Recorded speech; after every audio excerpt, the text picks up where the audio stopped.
Hello and welcome to the fifth quarter. I'm Christian Hartnett. Preseason is over and league play starts tonight. Garden Grove and Los Amigos are going head-to-head, and Los Amigos with a 4-1 record looking to challenge Garden Grove, who is defending last year's title. Los Amigos gets off on the right foot on their first drive when Jerry Saldivar breaks loose for a long run to the Argos' 19-yard line. Saldivar closes the opening drive with a 1-yard touchdown run. Lobos strike first 7-0. Second quarter, Argos quarterback Chris Martinez drops the snap, and Los Amigos picks up the loose ball in Garden Grove territory. But the Argos hang tough defensively, and the Lobos settle for a field goal when Frankie Valdez nails the 35-yard kick. With 9 seconds left, Valdez once again comes through with another 35-yard field goal to put the score at 13-0 going into halftime. The Argos came into the second half with a strong drive downfield. CJ Del Real takes the handoff from Martinez and uses his head to get into the end zone. 13-7 the score. Los Amigos would answer back with another Jerry Saldivar touchdown to put the score at 21-7 at the end of the third quarter. Sophomore quarterback Randy Osorio came into the game for Grove and looked impressive. Here he fires up the middle to Del Real, who hauls in the pass and scores. But time wasn't on the Argos side as they dropped the league opener 27-14. Lobos quarterback Danny Hernandez and Coach Agnew spoke about beating last year's league champs. It feels great. I haven't beat them since my freshman year. We just came in high intensity. Everyone wanted to beat them. Beginning of the game, I think we were too pumped up. How does it feel getting the win? It feels great, especially after the last 2 years. We've had them at the end of the year when they are peaking, and they've really taken it to us. And to come in the first game of the league and beat them on their home field is a great feeling for us. And here's Kyla Javier with more highlights. Thanks, Christian. Starting off Friday night, we have an Empire League matchup between arch rivals Pacifica and Kennedy High School. Each team is looking to get their first league victory, and tonight, one team's wish should come true. At Western High School, Pacifica gets ready to take the field. First quarter, Kennedy has the ball first, and they score a touchdown on their second play from scrimmage. Darius Miles motors downfield for 70 yards and gets into the end zone. With a 2-point conversion, the Fighting Irish are up 8-0. Kennedy gets the ball again, and they score with a 10-yard keeper by Chris Harvey. The kick was blocked by Bradley Odell, score 14-0 Kennedy. Let's go, Kennedy! Let's go! Let's go! Second quarter. A pass by Chris Harvey gets intercepted by Manor Daniel Salcedo, putting them at their own 36-yard line. The Manors drive downfield in a 19-yard pass by quarterback Kyle Edwards to Travis Chamberlain, completes the score. The extra point by kicker Josh Alcalde is good, and the score is 14-7. The Manors kick off, and Kennedy's Irvin Lauga returns it deep in their territory. He gets hit by Anthony Ocampo and fumbles the ball, and is picked up by Manor David Ross.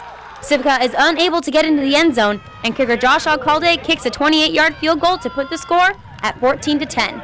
Still in the second, Kennedy quarterback Chris Harvey hands off again to Darius Miles, giving them another score, making it 21-10 at the half. Fighting Irish went on to score 2 more touchdowns, and running back Darius Miles made it a long night for the Manors, racking up 200 yards rushing and 3 touchdowns on the night. The final score, 35-10, Kennedy. Now let's head over to Bolsa Grande Stadium, where the Rancho Alamitos Vaqueros host the Bolsa Grande Matadors. The Vaqueros have every reason to be confident going into tonight's league opener against Bolsa Grande. The Vaqueros are coming off a big win against Pioneer, and the Matadors are hoping to keep up their momentum after winning their last 2 games. First quarter, if you're going to bobble the snap, this is the result you want. Jake Flores is able to get the ball in the air, and Justin Nguyen gets under it. It's a 40-yard touchdown, giving Bolsa the early 6-0 lead. On their first possession, the Vaqueros drive downfield. Brett Hurley had some work to do, and he gets it done. Hurley goes from the 9-yard line for the score, and Rancho ties the game 6-6. Neither team would score for the rest of the half. It's homecoming for Rancho, and the Wonder Women are strutting their stuff during halftime festivities. And Rancho homecoming queen is Hend Quaza. Congratulations to her and her escort, older brother Omar. It's a different Rancho team that came out on the field for the second half. Look at Brett Hurley making some of his 238 yards on the night. He takes it to Bolsa's 1-yard line on this play. Penalties knock the Vaqueros back, but then quarterback Lincoln Failtoy connects with Michael Morales. He makes the grab in the end zone for the 15-yard score. Rancho takes the lead 12-6. No one is making extra points. The Vaqueros try an onside kick that works because number 21 Adrian Valencia knocks the ball loose and Rancho recovers. On 2nd and 13 from the 25-yard line, Lincoln Failtoy gives it to running machine Brett Hurley. He takes it all the way, giving Rancho the 19-6 lead with the extra point. The Matadors are plagued by turnovers. Ray Reinhardt breaks up a Bolsa drive with this interception. The Vaqueros score again and capitalize on another Bolsa fumble with this Kevin Duquette touchdown run from 3 yards out. The Vaqueros come alive in the second half and use a tough defense to win the game 33-6. Our last game of the night is the La Quinta Aztecs versus the Santiago Cavaliers. The stands were packed for Santiago's game with the La Quinta Aztecs. It is the Cavaliers' 50th anniversary homecoming. First quarter. Santiago's Richard Sagastumi hands to Michael Arteaga and he motors for about 15 yards. 2 plays later, Sagastumi tucks the ball and keeps. He goes around the right side and into the end zone for a 28-yard touchdown. The capacity crowd is getting into it. 7-0 Cavaliers. The Cavs play D2. Here Abraham Rodriguez busts through and sacks Aztec quarterback Don Tran. But La Quinta is persistent, and here Tran hands to Vin Ha, who seems to glide around the left side for the 12-yard score.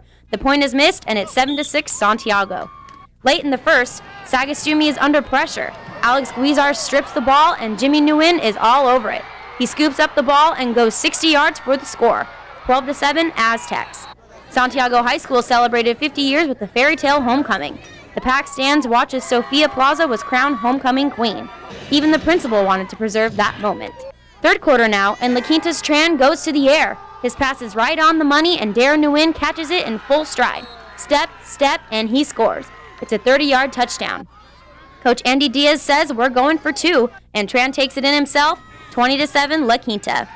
A few years ago, James Stewart was coaching La Quinta. Now he's giving Santiago some ideas on how to beat them. Fourth quarter now, La Quinta leads 20-13. Sagastumi hands to Jesus Padilla, and he cradles the ball in 2 hands and lunges across the line to pull within 1 at 20-19. The Cavs fans call for a 2-point conversion, but the pass is low and the Aztecs maintain the lead. The Cavs were determined to score again. Here Sagastumi passes and Francisco Enriquez catches for 30 yards and the first. Just over a minute left in the contest, and Jesus Padilla will not be denied. He carries a couple of Aztecs with him as he barrels in for the score. That gets the alumni approval. They get 2 this time, and the 27-20 win. Santiago's first win of the season comes in their first league game. So you might say they're 1-0. It's all second effort, and that's that's something we try and get out of these kids, and that's something they showed themselves tonight, that type of effort can lead to good things for them. Honestly, we just played our hearts out. The whole team, we couldn't have done it without the coach, our team. Senior running back Andrew Huck suffered a season-ending injury in an earlier game, but that didn't stop him from supporting his teammates. Santiago plays Garden Grove next. La Quinta will go against Rancho. For Christian Hartnett, this is Kyla Javier for the 5th quarter.